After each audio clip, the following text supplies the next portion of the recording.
DILG Secretary Mar Rojas, iminungkahi na alisin na lamang ang lahat ng small town lottery sa buong bansa. Ang kabuang ulat ni Persilin Pialago. Mas makakabuti para sa karamihan kung tatanggalin na ang small town lottery na nag-ooperate sa bansa.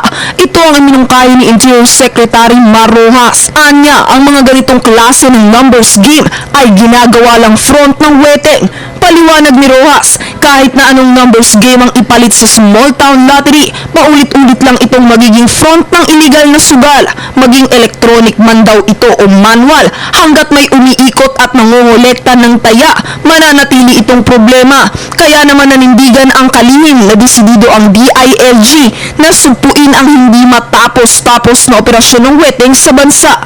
Samantala sa patuloy na umiinit na issue ng Atimonan shooting, nilinaw ni Secretary Rojas na hindi inilaglag ng Philippine National Police si Police Superintendent Hansel Marantan. Si Marantan ang pulis na nanguna at responsable sa madugong ng Quezon noong nakaraang Enero 6. Binigyang diin din ni Rojas na si Marantan mismo ang hindi nakikipag-cooperate sa investigasyon ng mga otoridad.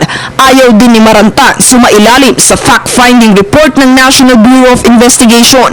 Giit ni Rojas na walang personalan ang ginagawang pagresolba ng DILG sa issue ng Atimonan shooting. Dagdag pa ng kalihim na ang tanging gagawin ng liderato ng DILG ay ipatupad ang batas at katotohanan lang ang ilalabas. Patuloy naman na nananawagan si Rojas kay Marantan na sumailalim na sa investigasyon upang maipaliwanag ang madugong pagkamatay ng 13 katao sa Atimonan, Quezon.